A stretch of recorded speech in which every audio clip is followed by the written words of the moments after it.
What's going on? Just asking you for my volleyball night, but now you know. Volleyball up at night. Come here.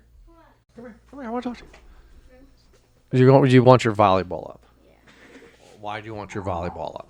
So I can play volleyball. You want your volleyball net up at night when you go to bed in an hour. I just want to practice for a little. You just want to practice for a little? Yeah. Well, what if tomorrow when I'm not doing a show? Hey, come here. Don't walk away with disappointments. Are you talking? Of course I'm talking. I'm getting my show set up tonight. Hello. There you go. So you got a volleyball net for your birthday. Yes. And you want me to set it up? Yes. Okay. Well, do you want me to set it up tomorrow after work? That will be okay. Will that be better? Yes. Are you sure?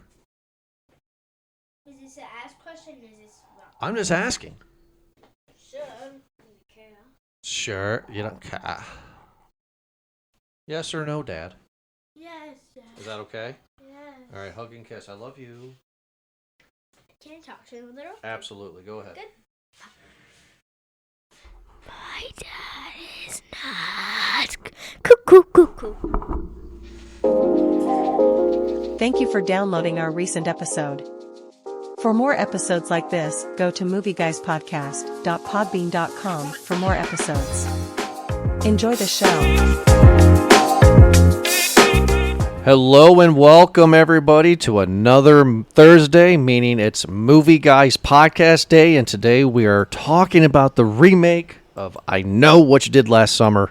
I'm really excited about this. I'm curious what Eric feels. So Eric, how the hell you doing? Did you catch yourself and not say Friday Eve? I almost did. Yeah. Yeah. I don't know how I feel about going into this one. It's a low expectation. I feel that it can't get anywhere near to the effect of the first one. And yeah, I don't consider myself a person who predicts movies easily, but this one I did. I feel confident by that. I had a few other guesses like, I'm pretty sure it's this, but yeah, first guess was the right one. Which is unfortunate because not only that you guessed it, but this movie is predictable. But no, I was going into this excited because look what they did with Scream a few years ago, right? Scream 5. They rebooted the franchise, brought back legacy characters, and I would say, I mean, Scream 5, the remake, is one of the better ones. So why not this one?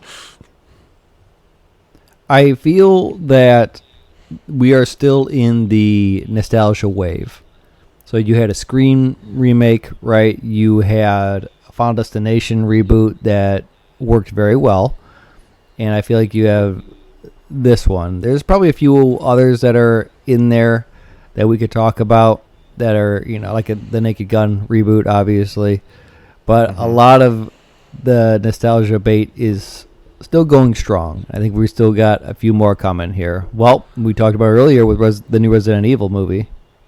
Right. So we got more coming. They're pandering to us, and I'm okay with that because I'm curious what they're going to do. And I guess this kind of brings me back to the remake of It, right? Like, that came out of nowhere and was really, really good. Sequel, well, that's because the book sucks, right? I mean, the book second part sucks. Yeah. But that rejuvenated, I feel. That kind of kick-started this, right? And I'm not a big fan. I'm sorry. I retract that. I am a casual fan of I Know What You Did Last Summer. I have not seen the sequel probably since college. So we're talking 15 years. Yeah. I can tell everything about it because that's how memorable it is. The sequel. Well, this movie and franchise always felt like second place. But that's a lot of what kind of like the late 90s and early 2000s was, right? It was just kind of a competition. We don't care if it's similar as long as it makes money. That's why you had all of the pop princesses. That's why you had all the boy bands. That's why you had a lot of the movies that were doing double doubles that were kind of the similar bone, and it just kind of was the same. You had people just in studios in competition with each other to see who can do the same idea but better. And this had its cult following. Like, I think it gained more success just because of what's her name, Jennifer Love Hewitt in a tank top. I think that's the reason why it got, and maybe some Freddie Prinze. What are you waiting and Sarah for? Michelle. Yeah, exactly. Oh my goodness, I can tell you right now, I had low expectations going into this movie, but I did find myself having fun. Just because with a movie like this versus something that maybe takes itself more seriously, something like Long Legs, right? Mm-hmm. Where it's really trying to like set a tone and be very serious. This, I feel like it knows it's campy. It knows it's going to be silly, so let's just do it. And that's what we got. Yeah, and that's where it's like, I was excited because to hear that Jennifer Love Hewitt was back. Sarah Michelle Gellar was coming back, and she even said she wasn't going to come back. So I was curious how they were going to bring her in. And, Freddie Prinze Jr. is back. So it's like, okay, you got legacy characters coming back. Why not? This is, Kevin Williamson, just like in Scream. This should be just as good as the Scream reboot, right? Like, I am bought hook, line, and sinker. I believe on this show, I showed you the trailer of pretty much the first kill. It was fun. It was good. It looked good. Yeah. It looked fun. It looked stupid fun.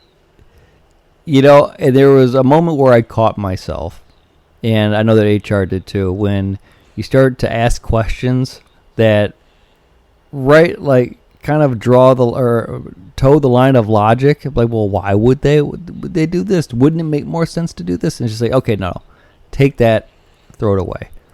Your brain, you don't need it for this movie. You can turn that thing off. We're just having a good old-fashioned ride. This is a slasher flick. This is a date movie night. Don't even worry about what's going to happen next, because the writers sure didn't, and we're just going to go for a good time. No, I was very upset with how they ended the movie, but this movie is definitely of lesser quality of a Scream reboot or Final Destination reboot, right? Like, this movie's the worst one out of the three. But that's what the franchise was, too. I mean, also, I think a big thing that hurts this franchise is that they have a continuous killer. Like what makes Scream so fun is that you have a couple new killers every once in a while, right? They kind of mix it up, right? And in Final Destination, death is killing people in crazy ways. The first movie, right? We all know because we reviewed it a long time ago, searching our archives. The killer was the father of the kid that got ran over. Yeah. In the sequel, it was the brother. Yep. In the third kind movie, of following the Scream kind of logic there. And the third movie, I will always know what you did last summer. Yes. It was the dad again, who was shot, dead, and buried in the second movie. Kind of crazy how that happens, huh? Right. I've never seen the TV show. I've heard nothing but great things about the TV show. Oh, good. Well, I can't wait to watch that. I've heard it was good. I heard it's not like a CW thing. Like, I heard they actually put some production value in it. Again, I feel like it's to their advantage to know that it's just going to be campy. And with that already set, you can have fun. And I like that about it. That's all I have to say. Kind of about that. It feels like it's teetering on parody almost. It gets to there. I think that there's a huge moment where the movie forgets that it was kind of being serious. And I also went into this thinking, okay, I know who the killer's going to be, right? It's going to be this Ben Willis and family. But I was like, we can't do that. We got to do something totally different. Like, we can't follow this family bloodline, right? They change it up. I have told you before at one of the older episodes, but this was a book in the 70s, right? A young teen book. Yes, yeah, I remember you bringing that up in our retrospective that this was a book. I did not know that, and kind of turned into this, right? The funny thing is that this movie is I did a little skim quick read, right? And this movie is closer to the book than the original movie. Interesting, because of the cell phones. Yep. I mean, they're all there. Julie James, right? Like all the characters' names in the first movie are there. It's just different because Julie James is dating this guy, and at the end of the book is the guy that she's dating is the brother of the guy that she killed. Was Billy Loomis all along? Billy Loomis. So our 5 teens in this movie, they're not teens, they're college, if not older, are Danica, Ava, Milo, Teddy, and Stevie. 3 girls, 2 boys, right? And it seems like the hookup was Danica was with Teddy, that Ava kind of had a thing for Milo, and Stevie was the friend that fell off because she was not as privileged as the other 4. I like this setup about how they did the town of Southport, right? Yes. Where it has been kind of blacklisted because of the events from the first movie, right, in 1998, I think is what they said, right? And that it was a completely just depressed town.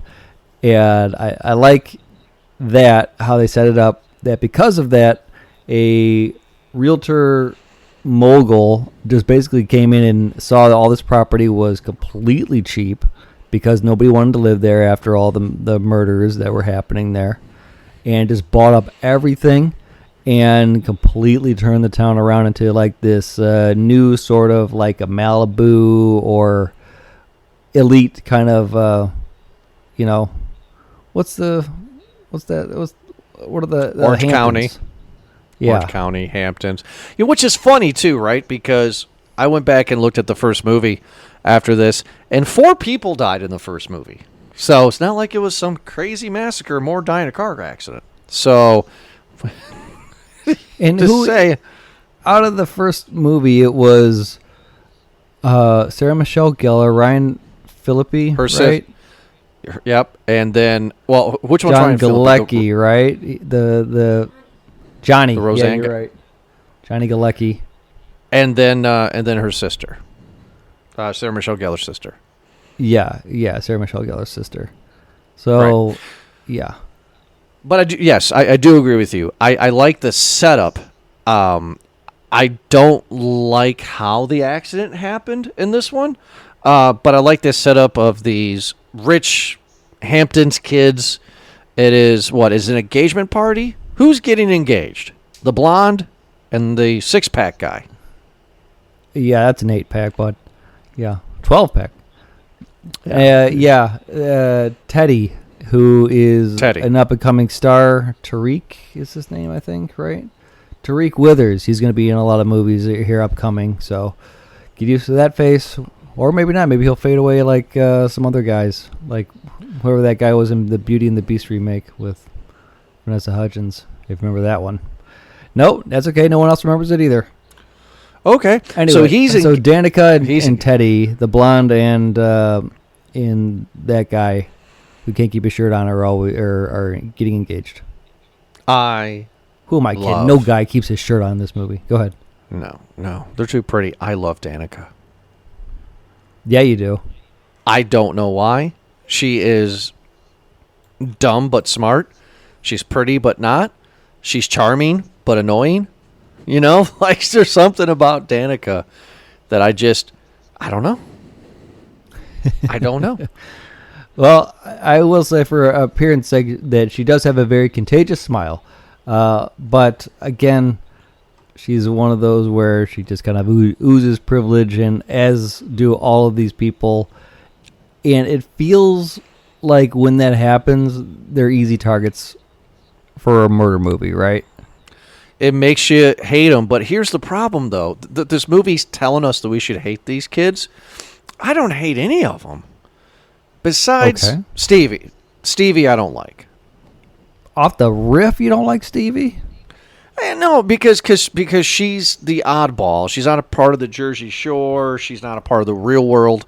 You know, she's punk. She got voted off. You know, yeah, she's Sure. she's just not a part of the group, the core group that I like.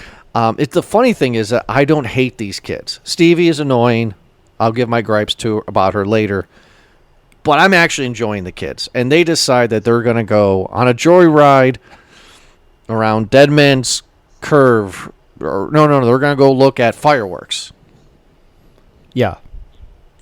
That's the You want plan. to get a better look at the drive to see the fireworks, yeah. Who is our Jennifer Love Hewitt in this movie? Who's the short brunette? What's her character name? Ava. Ava. Not a good substitute for Jennifer Love Hewitt, which would be very easy to do.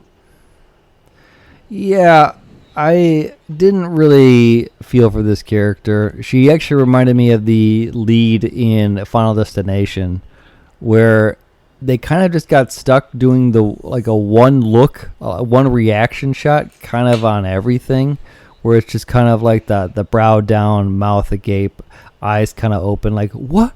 Are you really? Guys, come on, type of thing. And I get it for some situations, but after a while, she's supposed to be the one that catches on, right? She's supposed to kind of play the vigilante detective. I might be embellishing that a bit more, but right, she's the one who's taking initiative and trying to solve this on her own because the police aren't doing anything to really help. Which is what makes this town fun. So the accident, these kids are on the side of the road. The dude that can't keep his shirt on, who's getting engaged to Danica, I believe, Teddy. runs in the middle of the road. Teddy runs in the middle of the road. You know, he's like, oh, you know, please check in with the car. And then out of nowhere, another car comes. And cars teetering over the cliff here. They try to save it. For some reason, the guy punches the window. I kind of took a step back. I was like, is he punching the window because he's trying to kill the kids? Or is he punching the window because he's trying to get out? I'm assuming the latter. And then he falls. We don't see the carnage. No body, no death. And there already questions asked. What's But the question? again, I'll stop. So you're telling me that you had enough strength and a brain function in you to punch through a window, a driver's side window, and to just reach a hand out and grab, but these kids who are trying to save you, you didn't like reach for like a door, you didn't try to open the door? Like, what? Also, we got to see where these guys were parked on this mountain cliff highway, right? There, and where the car was coming from initially, that the psych out, right? So once that close call happened, the other car, the victim car, was coming from the same way, right? That's a good gap. That's a good gap. That's a good 150 feet, I want to say, actually, if not more.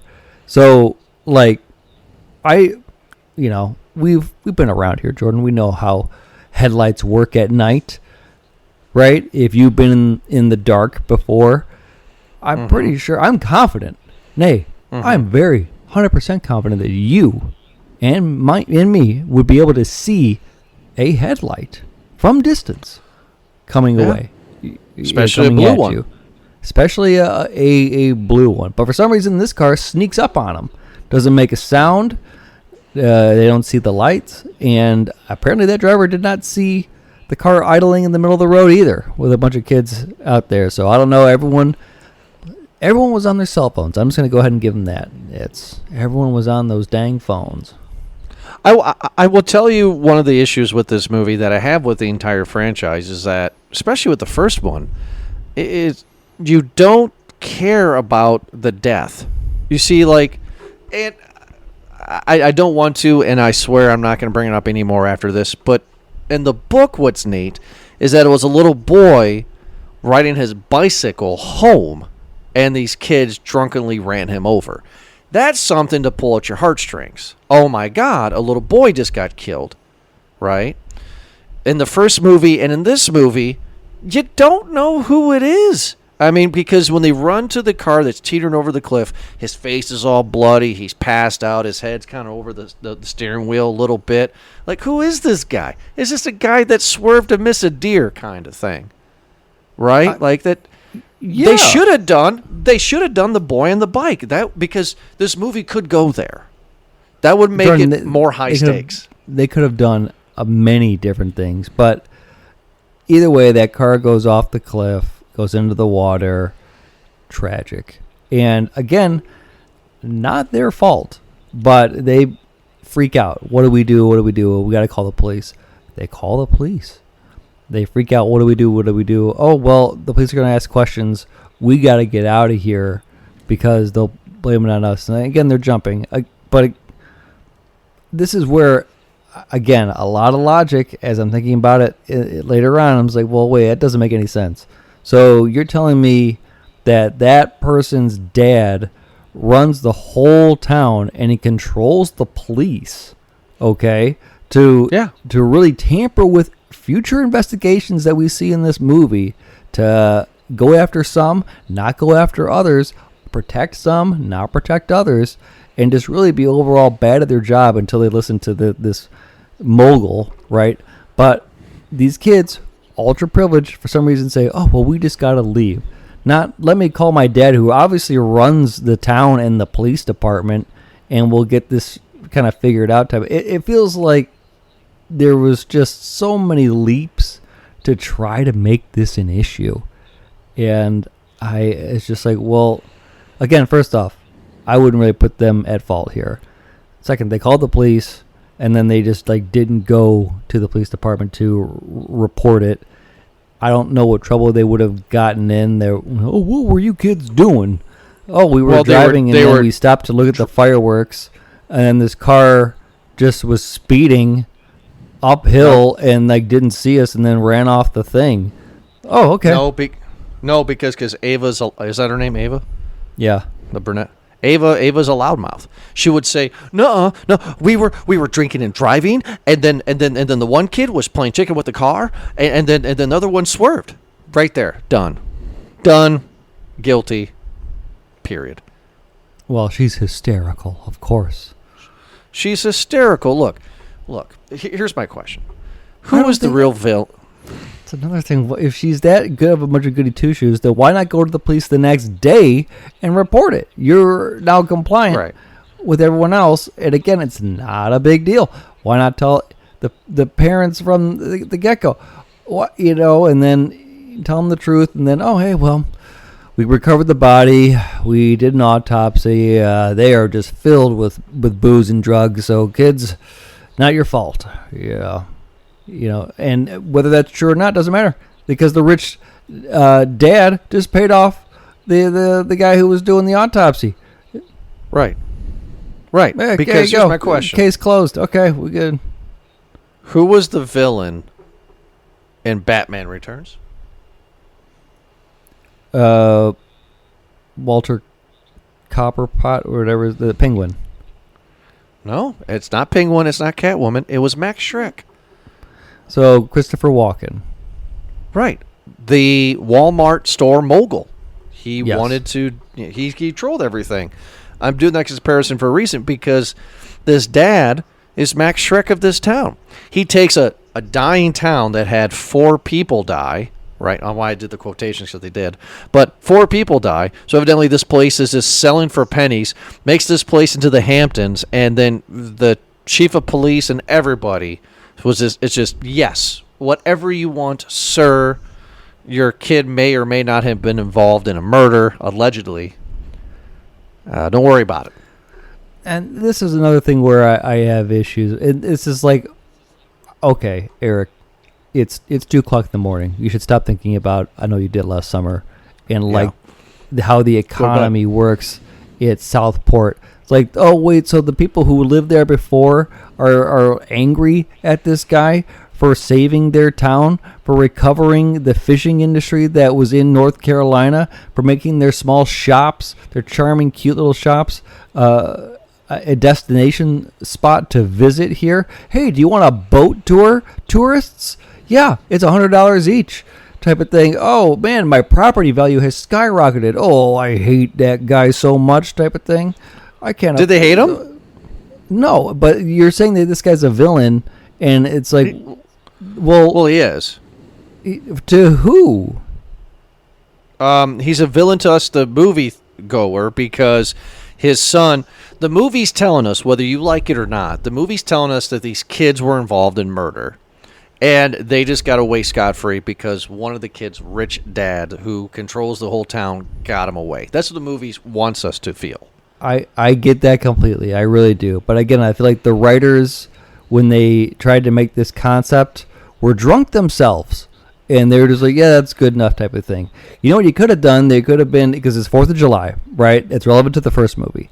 I get that, right? You could have made these kids to be like, hey, I got some fireworks. Let's go light them off somewhere in a remote spot. And they're messing around, and one of them tips over the firework, and it blasts at a car or in front of a car, causing them to swerve off the road. I would have believed that more, right? That Right. Rather than these kids just being like, hey, stop the car right here in this particular spot right here, and let me just get out the car and act a fool. Oh man, isn't life great? No, this is silly. Give me another situation here. Have the guy like get drunk on the cliff and like throw a bottle down, and then it hits the road underneath. There could have been a lot more cause and effect rather than it just being some kid standing on a road. All right, Absolutely. I gave We this gotta move movie on. a lot more thought than I should have. And we haven't even started. We haven't even gone into the story yet. So No. So then it's 1 year later. The kids. Nobody says they're coming back from college. So I'm assuming they're all graduated from college, right? let's just say And- that they're young 20s. Yeah. Maybe some did go to college. Maybe some are privileged enough to where they don't need to because that Teddy's family house boat or boat yacht thing is more than I think my whole block combined. I agree. And Ava comes back on a plane, and in our introduction to a kind-hearted, grieving Ava who needed to report to the cops. The next scene, and I'm making fun of this for a reason, is her getting ate out by a stranger on an airplane flying back. Yeah, that's right. Oh, well, you mentioned that they were sworn to secrecy by Teddy, right? You'll swear you'll never tell anybody. Right. But I'm just terrible editing. That's why I brought that scene up. It just goes from swear you won't tell anybody, 1 year later, getting ate out on a plane. I just, really? That's what the kids Okay. want to see. That's how. That's I what guess life is so. like for a 22, 23-year-old now. Yeah. She comes back to Southport because Danica is getting married. And my wife and I are not really paying attention. And my wife points out and says, that's not the same guy that she was engaged to in the beginning. And I said, no, it is. And she goes, no, it's a different guy. Different guy. Completely different guy. Within a year, She broke Yeah. off the engagement with Teddy. yeah, HR was quick to point that one out as well too. It really seemed to be something that she could not get over the entire movie.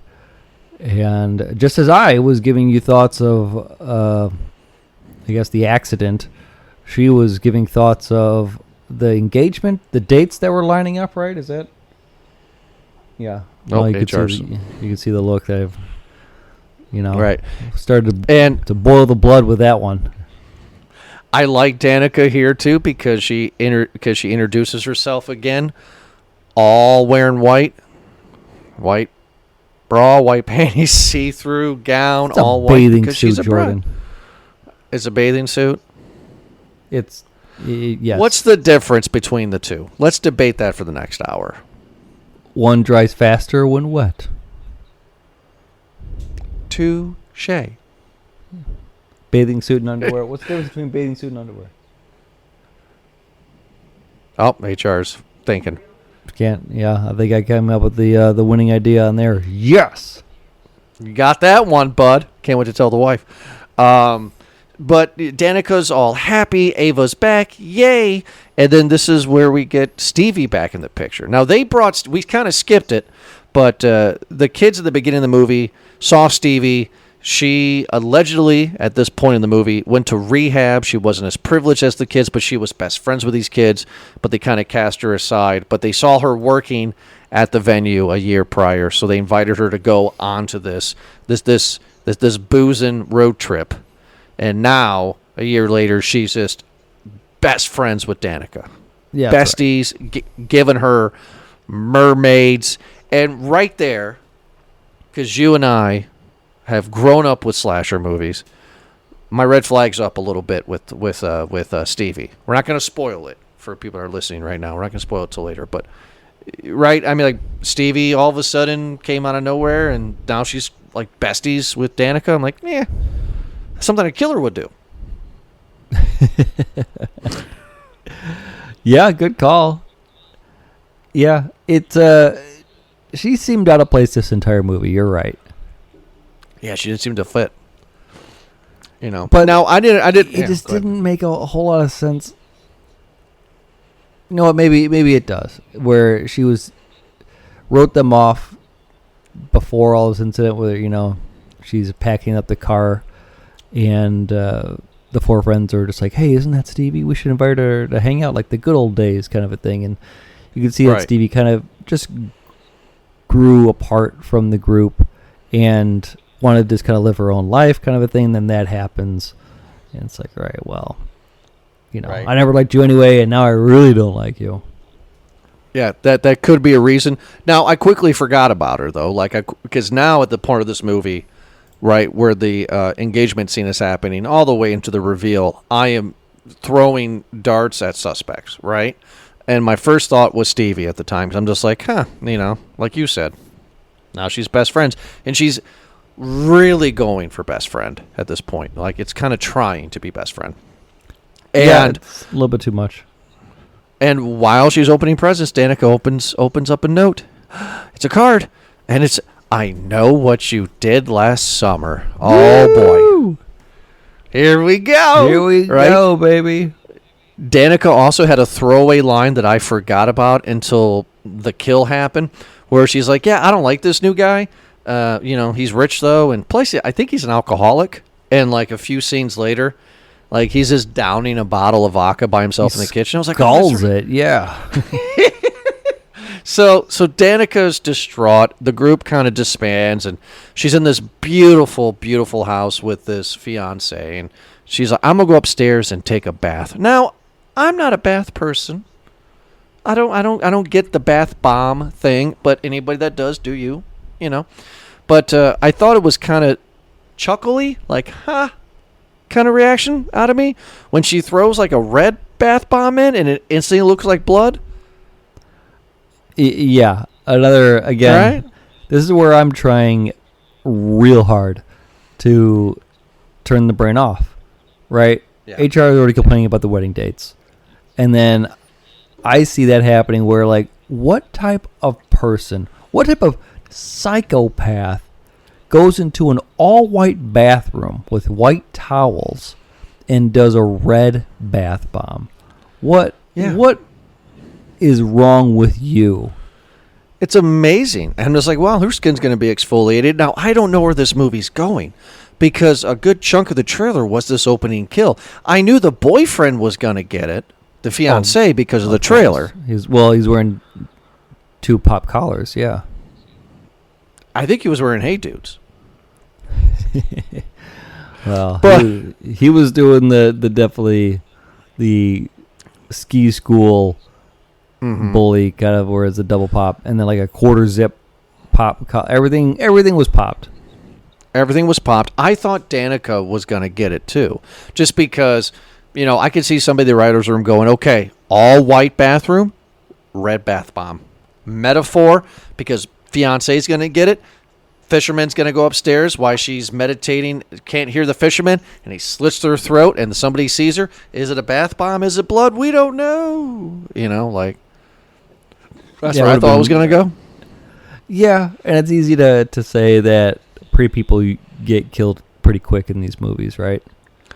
So, again, I'm not going to spoil the killer yet, but this killer pisses me off. And the killer says later why they do what they do, but it's kind of weird, kind of convoluted, because this alcoholic fiancé has nothing to do with what happened last year. Nothing. Yep. They kill a few people who have nothing to do. A few, yes. Was it 3? Do you remember, HR? I think it's They I think it's 3. So- It's this guy, Wyatt is his name, right? It's Right. the lady, it's the podcaster that Ava met in the bathroom, played by Gabriette. And it was the pastor, I think, right?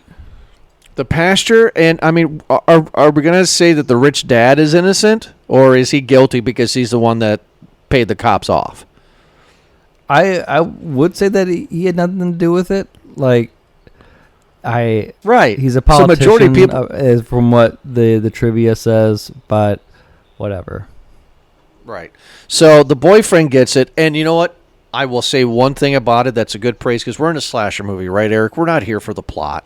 We're here to see pretty people and gore, right? Come on. We got to turn off our brains here. This movie delivered on pretty people, and this is the goriest I Know to the Last Summer movie ever. This is great. This opening kill is great. He gets a harpoon gun through like the shoulder chest area, right?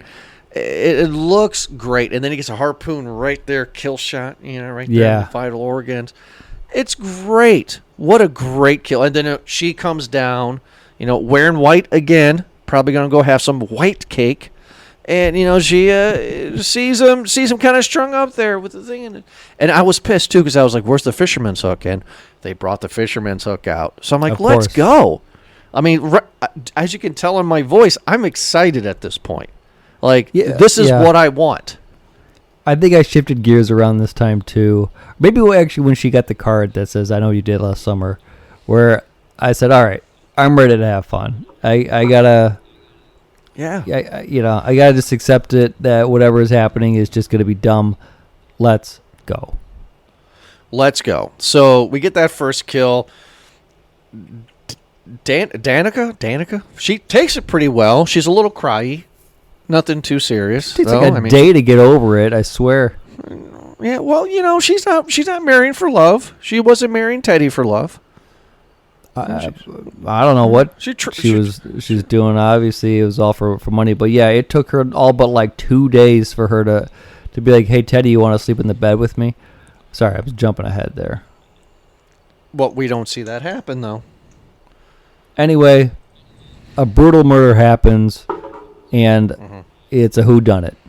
Oh my goodness! It's a whodunit, yeah. Let's get the police involved, and you get the dumbest police who are just like, "Well, you better go home, sleep it off." Yeah, go better. to the house that your fiance was just butchered in, and take it easy. Don't ruin the bathroom. It's white. By the way, none of us cleaned it up, so there was a lot of blood everywhere. I don't know if you got a maid or something. Don't slip. Go ahead and do that. It's not like it's a crime scene or anything like that. We need you to leave it alone so you don't kind of ruin the taint the crime scene with all of the stuff. But go ahead, just go ahead and invite the friends over too while you're at it. I think it's great. So then this is where Ava becomes the Jennifer Love Hewitt character. Now she's going to start investigating. She's going to start figuring out what happens. I'm probably going to butcher the actual order of this movie, but is it before the next kill with the podcast that she sees Jennifer Love Hewitt, or is it after that? After, I'm trying to remember.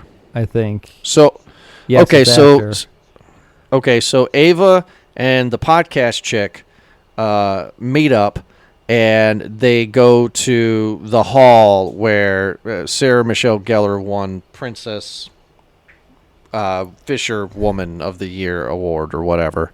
Yes. And this was great too. I mean, this kill was great, right? So they go in there. Oh my God! The podcaster's like, "Hey, this is where this happened," and I thought this cat and mouse was great. The fisherman comes out of nowhere, right?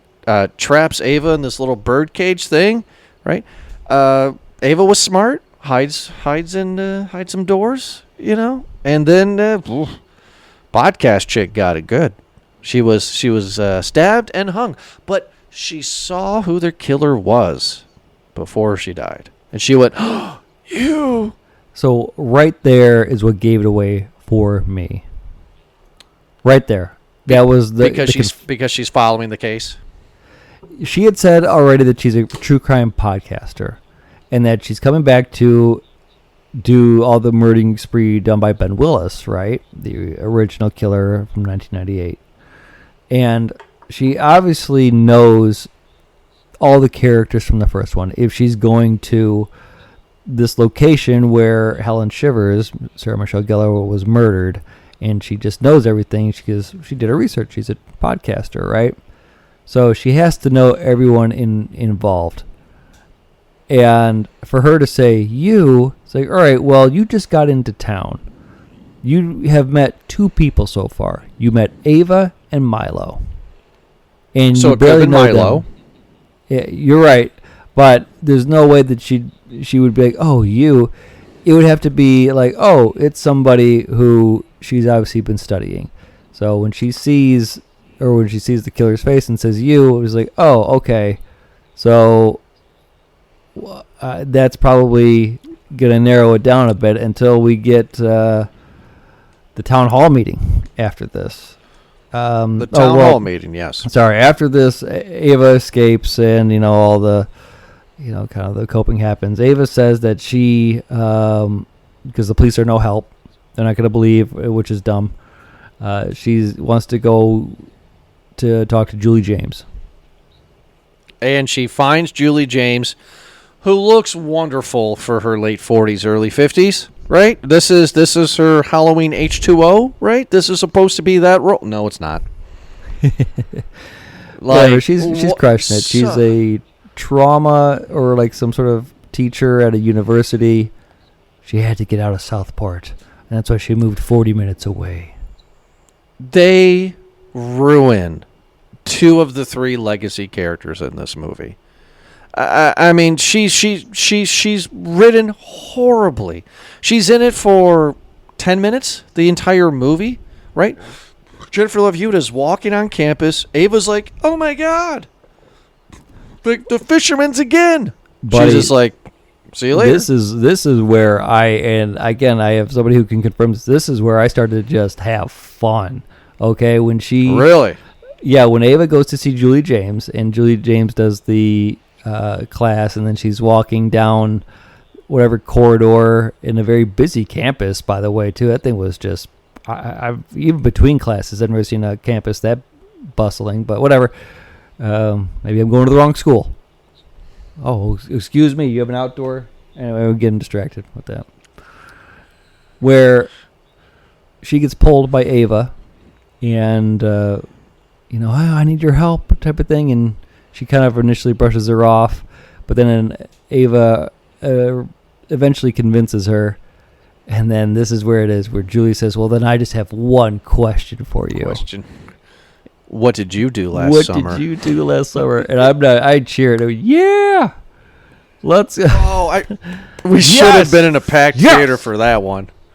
Oh, we should have been in the packed theater. That was a great line. But overall, her character was just, it wasn't there.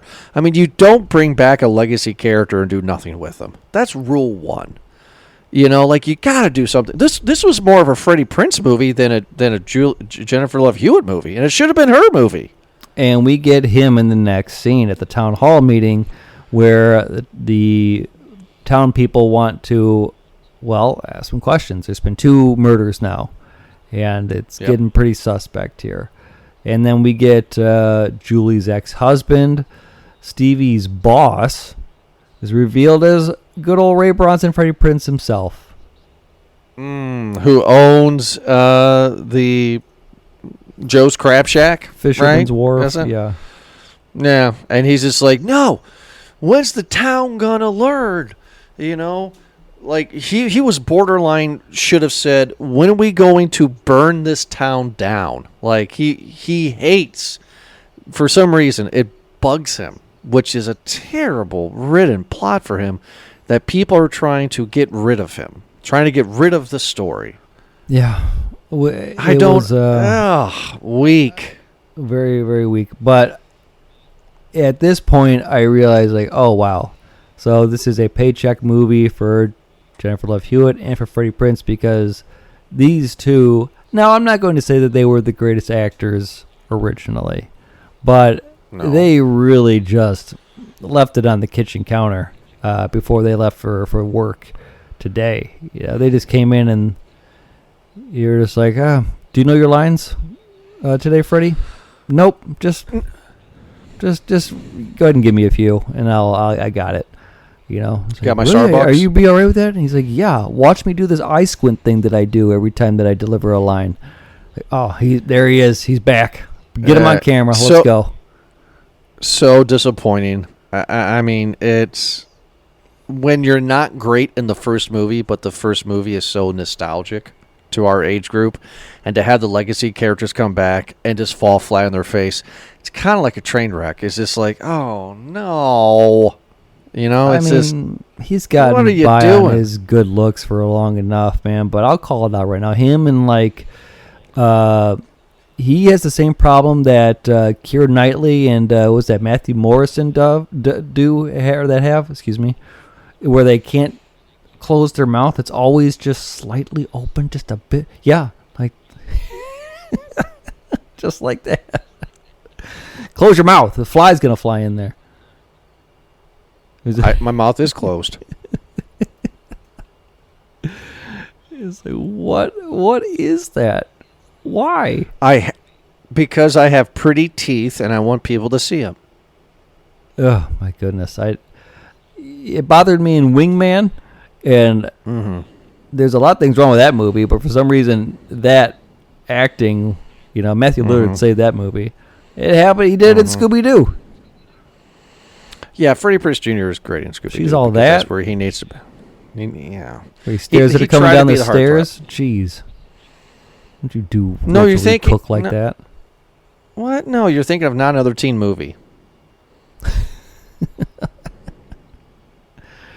When she comes down the stair. Pumpkin? Yeah. Oh, Pumpkin Tits. That's her name. Yeah. Shh. That was the last one. We can't say anymore. Next kill was a great one where Ava, right? No, yeah, it's Ava and Danica go to the graveyard. And they see the legacy character, Michelle Gellar, right? Tombstone and Ben Willis. Is it Ben Willis or Ben Wallace? I'm confused. Ben Willis. Ben Willis, the one with not an afro. Got it. They see Don't his you do grave. Big Ben like that. Hey, one won a champion, one had a fish hook for a hand. It's comparison is tight. It's the same thing, really. Yeah, I don't know where I'm going with this, but anywho, we get the grumpy, friendly, maintenance gravedigger guy. He's like, "What are you kids doing?" Security cameras. I'll go check them out. Who put flowers on these graves? Yeah. And he gets it in the neck, and then we get the cat and mouse with the killer. Oh, that's right. So it's another guy. Another random guy. Another innocent. And then Danica gets chased, and somehow in the graveyard, for some reason, there's this gigantic garage, and in the garage, it's the parade float from the first movie. Oh, right, yeah. And she's going to get it. The fisherman's there getting ready to hook her, but no. Here comes Teddy to save the day. God, this is like 3 times Danica almost gets it. And this is where the friends go back to the house, Teddy's house, and they get reacquainted with each other. I think. Hold on, 'cause I'm trying to read this correct. It's the fisherman takes Danica. Teddy insists that everyone goes back to Danica's mansion, right? And Milo, Ava. Oh yeah, that's right. Okay, because I thought that Teddy left to go back to his house, where he gets attacked by the fisherman. Him and his dad die. That's towards the end. Okay, okay. Go ahead. So the scene is set up where we got Teddy and Danica. They're in a room together with Ava and Milo. Milo, we haven't talked about him in this one. He's the friend that likes Ava, but just never could get it. Also because hint of lesbianism, right? I mean, maybe. She's going through some hard times, man, at that last summer. You know, it really took a toll on everyone, and everyone expresses their, I guess, grief in a different way, and hers is hooking up with strangers in an airport bathroom. We've all done it. I'm just saying, it's out there because they put in the movie. They introduce her sexuality as a lesbian. So when Milo had eyes for her and she had eyes for Milo, I was thrown for a loop. I was confused. But, gentlemen, this is a public service announcement from Movie Guys Podcast. And I have not talked to Eric about this. So he has no idea what I'm about to say. No, I do not. But Eric will totally agree with me. I'm ready. Let's go. Gentlemen, when you're in bed with a fair sex, and she says to you, choke me, punish me, I deserve it, you say, yes, ma'am. You do not get up and say, excuse me, I need to think about this. Because as soon as he got up and said, I got to think about this, I stood up and yelled to my wife, he's dead next. He's dead next. And my wife, well, why? I was like, she just said, rough sex me. And he walked away. And then my wife says, but normally in these movies, it's the ones that have sex. That's right. Exactly. It's the girls that have that dirty nonsense. But when the boy says no, dead. Dead. And it was arguably the most brutal kill. Yeah. He gets strangled pretty hard. Eric, do you agree with my public service announcement for Movie Guys Podcast? This is not to shame all of our vanilla folk listening to this who like a very plain, I guess, activity in the bedroom, right? Versus someone who likes to have some S&M play there. Like to, chains and whips excite her, obviously.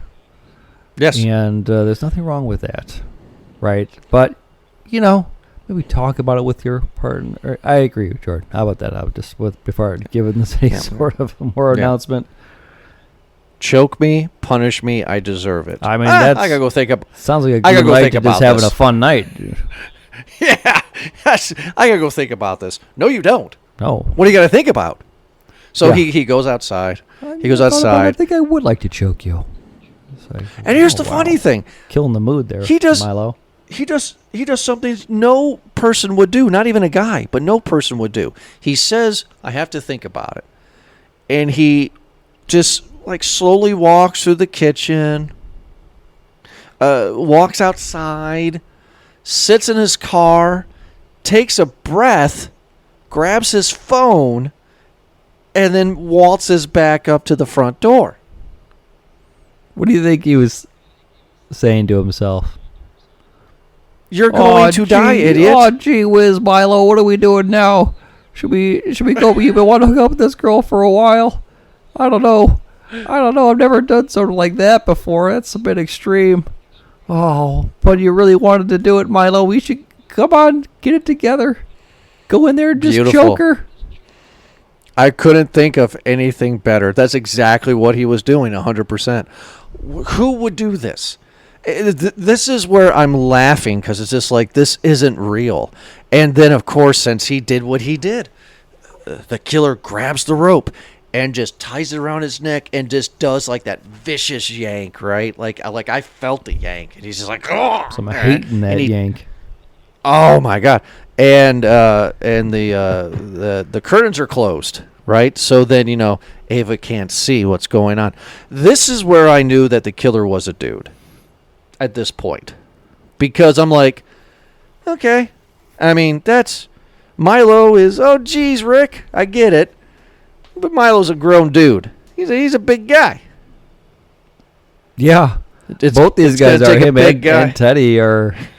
It's going to take a big guy to strangle this. I mean, like, it's going to take some upper body strength to do to Milo what this killer does, right? Yeah. This is where we get some. I mean, there's a lot of silly scenes that we are not even talking about, like the sauna scene, or Teddy going to work out because he's got to get ready to beat this guy up, and it's just like, whoa, what? Well, that happens in the first movie. That's why they clothed. did. No. He didn't go to the sauna. He went to the gym. And the sauna. And then he went to a steam room in the gym. That happened in the first movie. They were just paying homage to it. Gotcha. Don't you remember in Scary Movie they made fun of it with the small penis picture? I do now. Yeah, I mean that needed to be in this movie. Not the small penis picture, but the sauna scene. Yeah, but it needed to be there. And then what was great too is that the killer texted Ava and was like pretending to be Milo because it was Milo's phone. It was like, I need some time to think about it. I'll talk to you when I'm ready. Like what? Ava's mind is just it's crazy. Back and forth. So Milo's dead. And now we get the cut of Teddy and his dad Grant are now also dead, right? That's later. So after Milo gets killed, no, because or are we skipping a scene where Ava figures out that that some dude named Sam or somebody kind of had the hots for Stevie and that car? Because remember they went to the junkyard, and she pretended that she was pretending, to cry because this was her brother allegedly, right? You're right. And they figured out the license plate, and that this random dude stole this car that was registered to somebody else, and we don't know why yet. And then this is when they go to the church. Who I would go to that church because what a great view, right? Yeah, amazing view. And this is where they're trying to pull a fast one on us because. The crazy preacher lady and the crazy preacher himself are like crazy looking people, right? Yeah. And they're trying to figure that out. Then that night, because you got Milo's death, then you got the crazy church people, then you get Teddy's death. Well, it's also revealed during the church that the victim, by the way, his name is Sam. We learned that from them going to the car, right? Eventually. But the guy who died, his name was Sam. And then we realized that when they went to the church, that Sam was in rehab and he knew the pastor from the church. And we get this creepy scene where it throws a possible whodunit that the church might be involved, that the pastor maybe is responsible for it. And he had some weird stuff written in his notebook. And so Ava and Danica go to the police station to try to report it. But the police, because they are under the control of Grant, Teddy's dad, keep them there locked in the interrogation room for the night. And that's when Teddy and Grant die. And why that's happening, Darcy, what's that her name, Darcy? Danica. Danica. Danica has a fever dream, if you will, where she runs into Sarah Michelle Gellar, which was perfect. This was great, right? Sarah Michelle Gellar's like, she was charming, she was funny. She had the dead body, right, of Milo or some random dude, right, that was killed earlier. No, I'm sorry, the fiance. She's just like, he's dead, like make little jokes like that, and it was just fun to see her in this movie. It was fun to see her in it. I'm glad. Because I just wanted to say that. Yeah, throw the name on there, and I feel like her and Freddie are kind of like a a joint package deal there, right? Because they're married Well, in yeah, real because I'm life. just. Well, because I was excited because when they said that she was coming back, I was like, oh God, I hope she didn't survive her wounds and becomes a hermit somewhere. Like I hope, Yeah, So of course. yeah, I was hoping, So this is where Teddy and his dad get murdered after this, and now this is where the climax happens. This is where we get the reveal of Stevie and Danica and Ava. There's police cars everywhere down by the docks, and they run and they see that the dad and Teddy are hung up and they can't deal with it anymore. So they get on the boat. There's a whole crowd there. And the police, all they do is just rope or tape it off. And I feel like there's just like two Gomer Piles there, just like, just go back. Nothing to see here. Definitely not two bodies hung up at the docks. Everyone just go home. Turn around. Yeah, they we're like do a we're gonna keep it curtain up or here something. for a bit, It's amazing. And then they get on the boat, and there's the three of them on the boat. And I looked at my wife, and I go, okay, one of these three are the killer. And she's like, why? And I was like, because this is the killer's point, right? That this is the plot of the killer is to get him on the open ocean.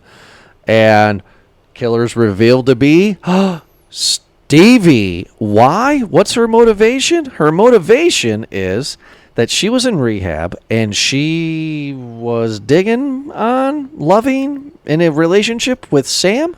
Yeah. And Sam found out that she went on this drunken joyride with these kids, so he stole a car, to save her from using again, which there was no indication in the opening that she was going to use again, if anything, and dies. And she had no idea that accident was him until later on. So she just snaps. Crazy. Jeez Louise. I don't like this. Not as much as the second reveal. I can stomach this.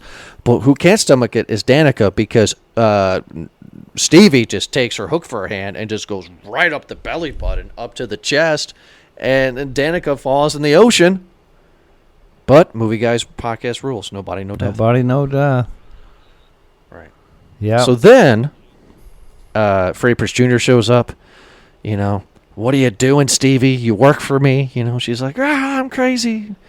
Okay, I'm going to shoot you now. Shoots her, and they go back. But Ava realized that from earlier in the movie, when she was fighting against the fisherman killer with the podcast lady, she cut the killer. Yep. The second killer is Freddie Prinze Jr. Now, I want to hear your rant for a second, because I have one. I'm going to set it up, though, for you. Freddie Prinze Jr. survived the first movie, survived the second movie. Him and Julie James were an item at the end of the second movie. I say they got married. They're no longer together. She is 40 minutes away. He is a fisherman / owns Joe's Crab Shack on the pier. And his motive is that he's tired of the town trying to bury the past, so he's going to help Stevie recreate the past. Oh, he's going to frame Julie James during this whole thing. Why? Yeah, that's a great question. And I think it's, again, coming to it just because the writers ran out of plot, they ran out of story for what to do, and they just kind of were struggling. Not a fan of it. I don't think anyone else is, but this is where I guessed that he was the killer pretty quick on when the podcaster Tyler saw who it was and said, "Oh, it's you." It's like, okay, so it's got to be one of the legacy characters. It's got to be him because he's the only guy that's alive, unless it's going to dig into the sequels, which I doubt that they would have done that. And yeah, it just doesn't seem like in character. I feel like they could have done another reason for something like this instead of it being where he wants to preserve the history of the town. and how dare you for trying to cover this up, kind of a thing. It's like, well, I mean, it's the age of the internet. You actually had a podcaster come to your town to probably interview you and everyone else. So it's not like it's going to be buried, right? If you have people who are flying out of state to interview you for interest in that. But I feel like it could have been maybe a relation, something, you could have had, I don't know if you want to add kids to the whole thing with him, doing kids, but like you could have had a different motive for him rather than it just being like, I love this town so gosh darn much, I'll kill everybody in it just to prove a point, kind of a thing. I don't like also that Julie seemed to just be sitting in her living room and kind of piece it together, like, oh my goodness, that's right, my ex-husband must be a killer, kind of a thing. I think that was terrible. And then she drives a quick, 20 minutes to the bar, and just like, oh, I can't believe you. But again, it's a terrible motive. It's terrible detective work. Everything just works. But I don't care, Jordan, because we got the quote that I've been waiting for this entire movie. And she says it. She says it. Ray kind of does away with Ava, has her kind of incapacitated for a bit, right? Well, doesn't she have like a harpoon or something like that? Like that Ava, well, she's perceived kind of dismantled or knocked out or something like that. She's on the floor, and so Ray and Julie she's stabbed in the back. Yeah, stabbed. And Ray and Julie are having their confrontation, and then Julie's like, well, one question, what are you waiting for? Oh, thank you. Beautiful. And obviously, Two she's saying lines. it to Ava for shooting, and then Ava shoots Ray with the harpoon. Yeah. What did you do last summer? What are you waiting for? Jamie Lee Curtis doesn't have 2 lines. Come on. This is perfect. This is perfect. What irritates me is that I feel like a super uber fan wrote that Freddie Prinze Jr. was the killer. Do you remember at all? I don't know if you did. If you didn't, that's totally cool. But like when Scream 2 came out, Scream 3, even Scream 4, even Scream 5, like all those Screams came out. Everybody that I knew that was a fan of the franchise kept on saying Dewey's going to be the killer in this one. Yeah. Dewey's going to be the killer. That was like a running joke, right? I feel like the writers of this one was like, Dewey's the killer now, right? I mean, like, why? This motive makes absolutely no sense. It would make more sense for him to go, this fisherman has ruined my life. I am divorced. I have like so many child support payments. Like my whole incredible world is ruined. Well, okay. So about that, something like that.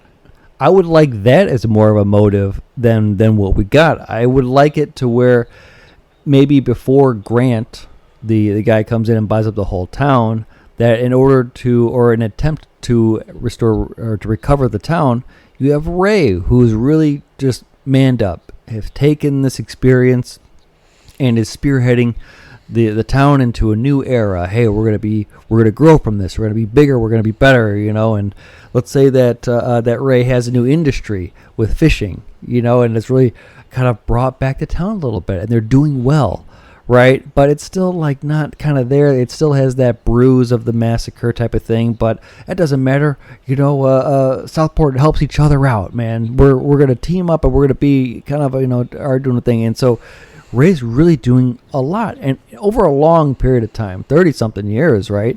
Of like, okay, we're gonna revitalize it, and then out of nowhere, Grant comes in, and he's changing this thing overnight. He's doing what Ray couldn't do, right? Or is doing it better, bigger, better, faster, stronger, and because of that, he is now not even competing with Ray anymore.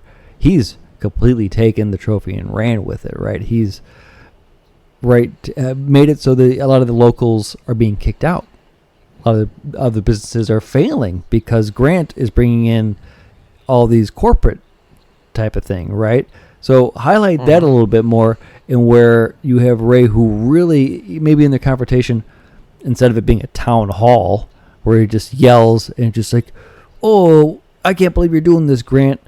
Make it personal. Make it so, like these two know each other. You can write dialogue with these two to make it seem like they have history.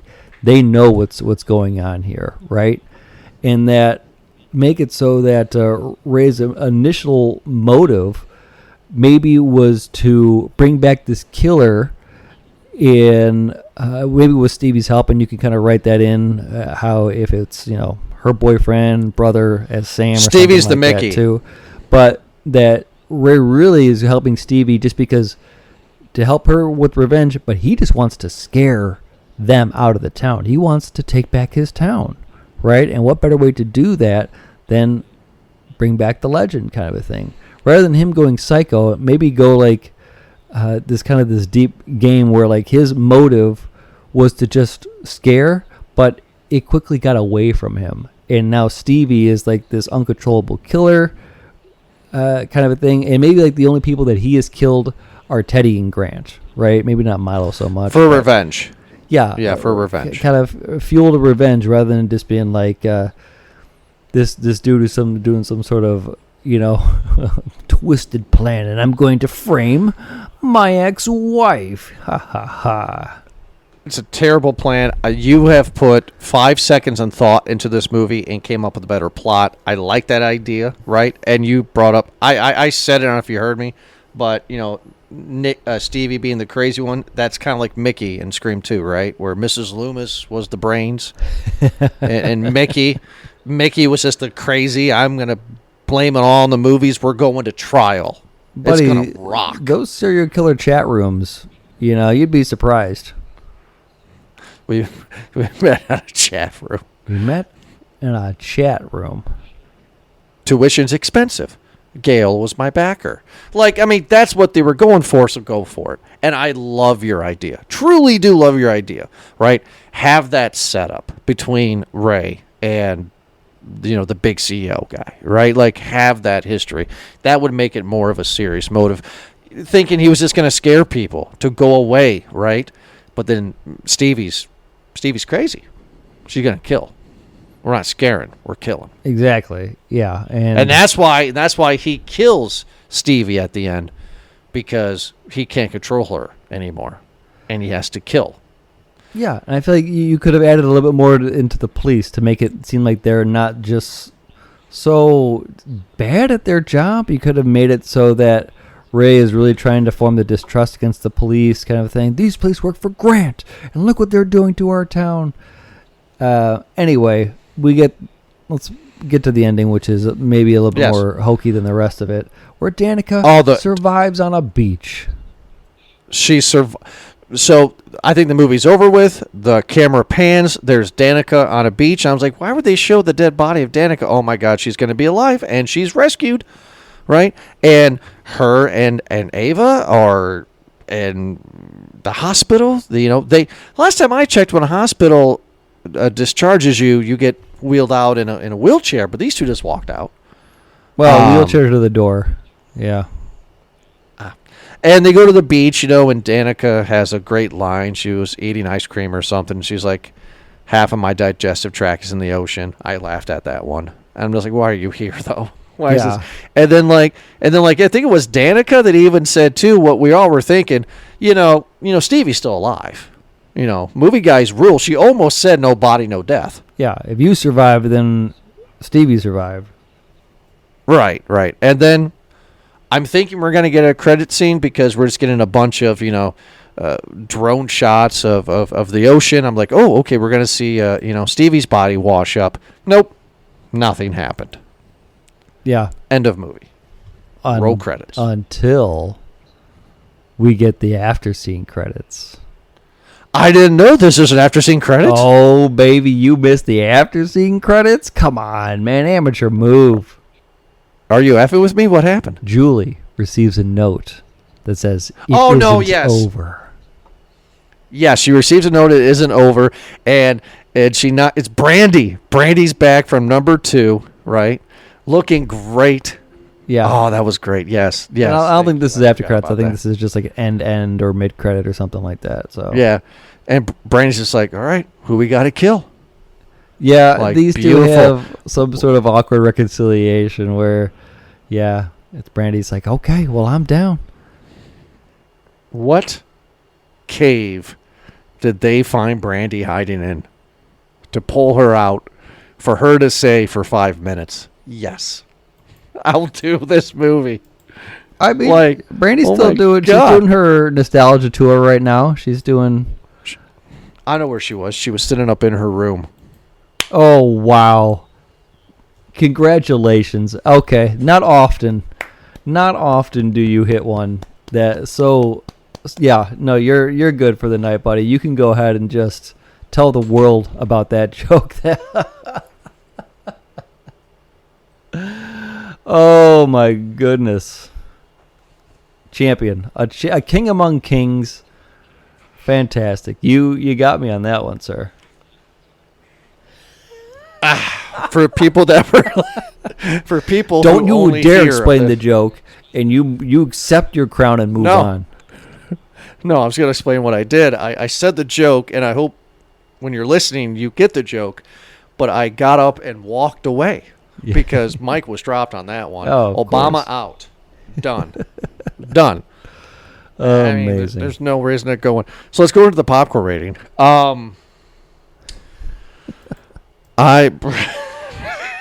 You're welcome, man.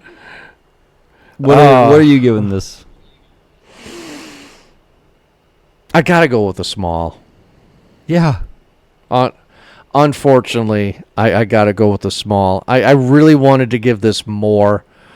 There were some great kills because that's the thing, though. It's like I'm telling you, dude. If like we saw this movie 20 years ago, this probably movie would be great, right?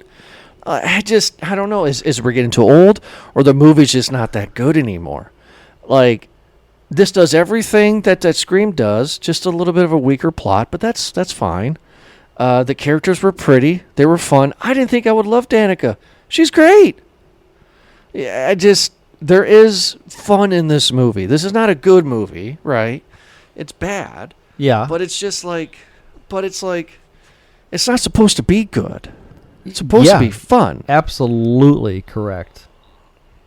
And I think the most fun for me was the fiancee death when she's in a blood-colored white bathroom.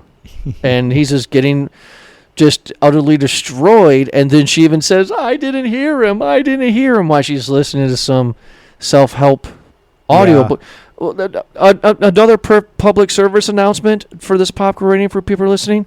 Don't take a bath and have electronic headphones in your ears. What? It's a ritual, it's her thing. Might as well put a toaster in there. Rich people stuff. Yeah. How about this? What's really giving it a small for me is not the entire movie. It's not even Stevie being the killer. I could stomach that. It's Freddie Prinze Jr. You don't do that to this character. I mean, this is where, like, if you remake Scream like they did and Dewey's the killer, it just doesn't fit right. It doesn't sit right. It doesn't make sense for the character. And for him to try to frame Julie doesn't make any sense either. So that's what really gives it a low score for me. What a weak plot for Freddie Prinze to be the killer. That's my popcorn rating. Eric, what is your popcorn rating for the remake of I Know What You Did Last No, Summer? I agree with you 100%. This is like a small bag, but it has butter on it, right? Like, I did enjoy this movie for what it was. It just wasn't much. And I think everyone involved kind of knew that it's like, okay, let's just hurry up and quick make this and we'll pump it out and maybe we can get some money out of this. And I feel like that's really all it was. It feels like the audience kind of agrees per their reviews and the critics, well, listen, the budget was, from what the online says, 18 million estimated. Worldwide was 64. So it did what it needed to do. It got a payday for everyone involved. It got some recognition for the new characters, the new actors that were in here. I get it. You're part of a legendary franchise now. Good for you. But yeah, I feel like there wasn't a whole lot of revisions on this draft. It feels like they just kind of made it They wrote it and they're just like, yeah, it doesn't matter. This is going to be a silly movie. We don't need for it to make sense. And because of that, it kind of gets like, I was complaining just like, why is this killer killing so many people not involved in this sort of stuff type of thing? That's a big issue. Yeah, like even on both characters, Stevie or Ray, like what would their motive be to screw with everybody? Oh, I want to screw with them. It's like, you could have done that with people that like they knew, and not the guy who works at the cemetery who operates the cameras. Like, you know, Well, because they didn't want to get caught. it's anyway. But then like Ray, not to interrupt, I'm sorry, but then Ray even says a line when he's fighting with Ava at the end. He was like, Stevie said we should keep you alive because you were the only one that actually cared. But she ain't here no more. Yeah. It's just like, okay, so that was the plan. To please continue with your popcorn rating, but it's like, so Stevie and Ray have an off-camera conversation. They're like, okay, we're going to torture everybody, but we're not going to kill Ava because she semi-cared. Yeah, I again, I feel like you could have done this movie. You could have written it differently, and still had all the kills the same.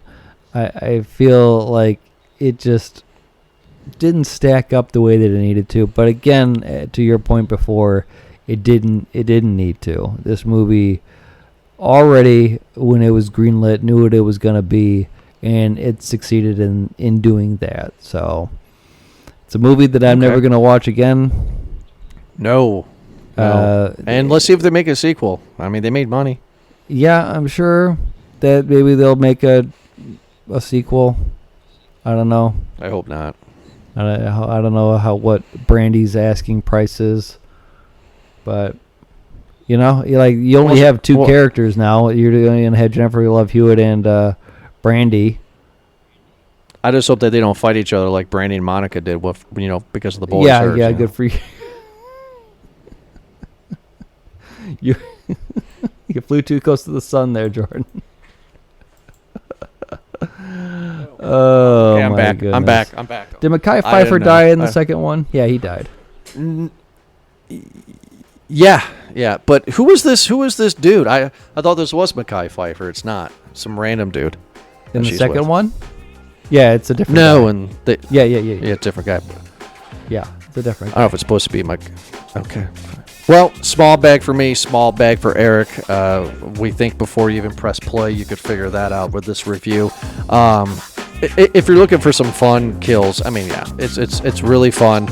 It's just the plot. It's soft. It's all over the place. It doesn't make sense. So, but check it out if you want some nostalgia. Why not?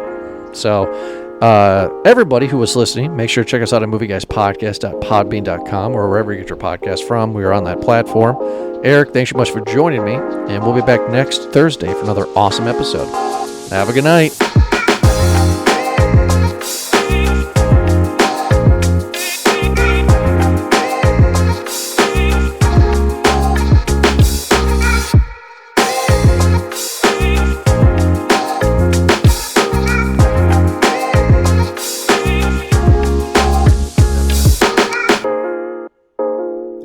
Change. And now it shows right up there the Deftones, and I can click on it, and it'll take me to the music. Right from up there. Amazing. Is it supposed to flash like that? Like, do I not hear it? Yeah. Do you not see the light? No, I do. I think it's just the camera screwing with each other. Yeah, and that's why I don't like the new. They are spying on us right now. And these old phones, they can't. It's not okay. I don't want them to hear my conversations. They're spying. We have iPhones. We have wireless internet at home. We have computers. They're always spying on us. Come on. Yeah, sure. That's what happened to Charlie Kirk. That is too soon.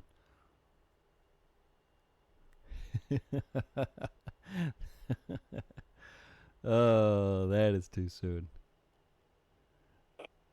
But it was an inside job. It was the Illuminati that did that. We know that for a fact, right? Yeah, they can't catch him. All a distraction because the same day wasn't there a vote to release the Epstein files, and it got turned down.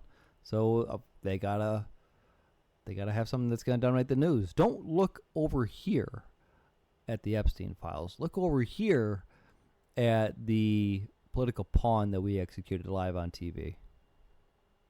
He was not a political pawn. He was a revolutionary, a visionary, an architect.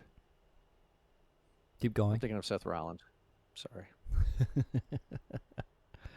Yep.